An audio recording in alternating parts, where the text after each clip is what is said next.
காட்டில் ஒரு எலியொன்று குதூகலமாக அங்கும் இங்கும் ஓடி விளையாடி கொண்டிருந்தது.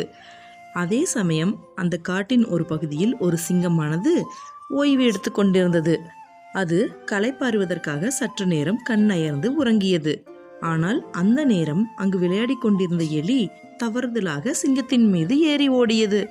இதனால் சிங்கம் தூக்கத்திலிருந்து கண் விழித்து எழுந்து கோவத்தில் அந்த எலியை பிடித்து கொண்டது. உனக்கு என்ன தைரியம் இருந்தா நீ என் தூக்கத்தை கெடுத்திருப்ப. நான் இப்ப உன்னை என்ன பண்றேன் பாரு. சிங்கராஜா சிங்கராஜா, என்னை மன்னிச்சுக்கங்க. உங்க தகுதிக்கு நீங்க என்ன கொள்ளலாமா? நான் நிச்சயமா உங்களுக்கு ஒரு நாள் உதவி பண்ணுவேன். தயவு செஞ்சு என்னை விட்டுருங்க. இனிமேல் நான் இந்த பக்கமே வரமாட்டேன். என்னை விட்டதுக்கு ரொம்ப நன்றி. இப்படி சொல்லிட்டு அந்த எலி அங்க இருந்த ஒரு புதருக்குள்ள ஓடி ஒளிஞ்சுக்குச்சு. ஒரு நாள் ஒரு வேடன் அந்த காட்டு பகுதிக்கு வந்தான்.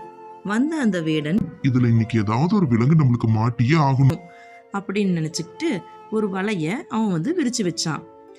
அந்த நேரம் பார்த்து சிங்கம் அந்த வழியா போச்சு. அந்த வழியா போன சிங்கம் அந்த வழியில ஒரு வலை இருக்கிறது தெரியாம அதுல மாட்டிக்கிச்சு. சிங்கம் அதுல மாட்டினதுக்கு அப்புறம் என்ன செய்யறதுன்னு தெரியாம ரொம்பவுமே சத்தம் போட்டுச்சு.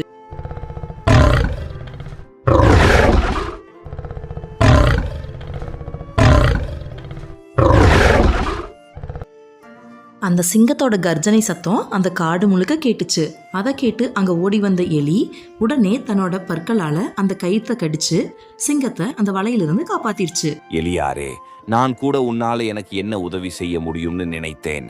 ஆனா நீ என்ன பெரிய ஆபத்திலிருந்து தப்பிக்க வச்சிட்ட. இப்படி சிங்கம் சொன்னதும் அதுக்கு எலி சொல்லுச்சு, நண்பரே, சிறு துரும்பானாலும் பல் குத்த உதவும்.